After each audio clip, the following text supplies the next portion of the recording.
পুরোই হতাশ। আজকে যারা মাদ্রিদের খেলা দেখেছেন তারা হয়তো হতাশই হয়েছেন। কারণ কি ভেবেছিলাম আর আজকে ম্যাচ দেখে কি পাইলাম? হয়তো ভেবেছিলাম যে আজকে মাদ্রিদ তরমুজ ব্যবসায়ীর তরমুজ খেতে গিয়ে মূলত তরমুজ চাষটা অর্গানিক ভাবে শিখিয়ে দিয়ে আসবে। কিন্তু হলো ঠিক তার উল্টো। মূলত তরমুজ ব্যবসায়ী মাদ্রিদকে ৫টি অর্গানিক ভাবে উৎপন্ন তরমুজ ধরায় দিয়েছে। তো কথাগুলো কেন বললাম? চলুন বুঝায় বলি। তো আজকে মূলত ছিল মাইটি রিয়াল মাদ্রিদ এবং টেবিলের তলানিতে থাকা অ্যাথলেটিকো মাদ্রিদের খেলা। যেখানে হয়তো মাদ্রিদ ফ্যানরা ভেবে নিয়েছিল হয়তো চিরাচরিতভাবে রিয়াল মাদ্রিদ তার উইনিং স্ট্রিকটা বজায় রাখবে এবং তাদের ৭ম জয়টা ছিনিয়ে আনবে। কিন্তু হয়েছে ঠিক তার উল্টো। কারণ আজকে মাদ্রিদ মূলত একটা টপ নচ পারফরম্যান্স দেখিয়েছে।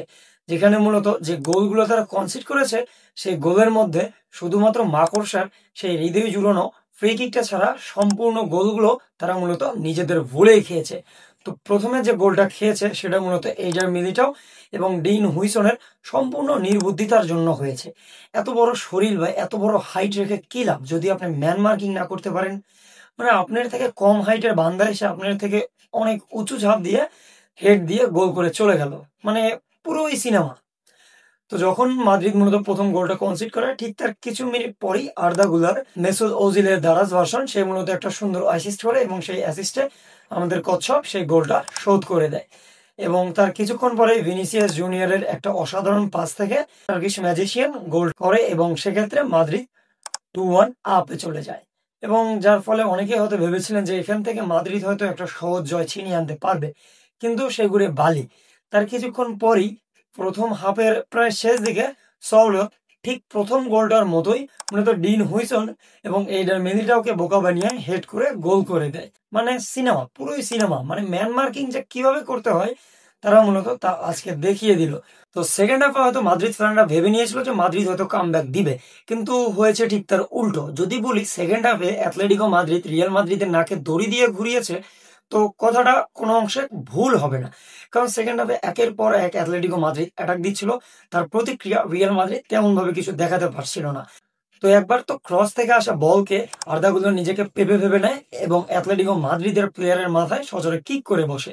যদিও তার শটটা প্রথমে বলে লেগেছিল, কিন্তু তার হাইট অনুযায়ী অতদূর পাটা উঠানো রুলসের বাইরে চলে যায়, যার ফলে সেটা পেনাল্টি হয়ে যায় এবং তাকে মূলত হলুদ কার্ড দেওয়া হয়।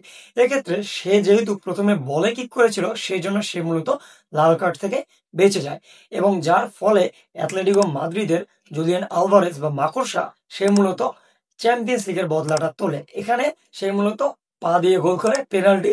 সেখানে মূলত ২ পা ইউজ না করে এবার মূলত একটি পাই ইউজ করে এবং সেক্ষেত্রে অসাধারণ একটি গোল দেখতে পাই। তো তার কিছুক্ষণ পরই অ্যাথলেটিকো মাদ্রিদ আবার যখন অ্যাটাক দিতে থাকে তখন মূলত ডিবক্সের বাইরে একটি ফাউল কনসিড করে এবং সেই ফাউল থেকে অ্যাথলেটিকো মাদ্রিদের মেসির মূলত ব্লেসিং পাওয়া আমাদের মাকড়সা অসাধারণ একটি ফ্রি কিক করে। বি অনেস্ট, এই ফ্রি কিকটা দেখে আমার এক পর্যায়ে মেসির কথাই মনে এসেছিল যে মেসি এইরকম করে লিভারপুলের বিরুদ্ধে একটা গোল করেছিল। তো তারপর কি হয়? তারপর মাদ্রিদ কিছু একটা প্রতিক্রিয়া দেখাতে শুরু করে, কিন্তু সেই প্রতিক্রিয়াগুলো ওইভাবে কাজে লাগতেছিল না। যার এক পর্যায়ে আমাদের এল ক্যাপিতানো ভালভার্দে মূলত রাগ করে অ্যান্টোইন গ্রিজম্যানকে একটা অ্যাসিস্ট করে বসে এবং সেই অ্যাসিস্টের ফলে অ্যান্টোইন গ্রিজম্যান সেটিকে 5-2 এ কনভার্ট করে দেয় এবং 5-2 তারা মূলত জয় ছিনিয়ে নেয়। তো এক্ষেত্রে কিছু ডিসিশন আমার ওইভাবে পছন্দ হয়নি। বেলিংহামকে তুলে নিয়ে সেক্ষেত্রে রদ্রিগোকে নামানো হচ্ছে।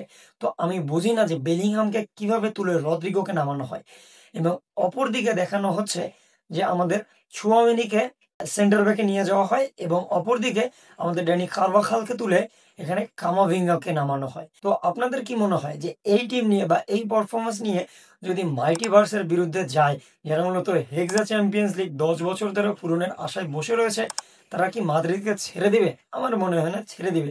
যদি আপনাদের মনে হয় তার ফলাফলটা কি হতে পারে, ৮-০, ৮-২ বা ৮-৫, তা কমেন্টসে জানাতে পারেন। আসসালামু আলাইকুম।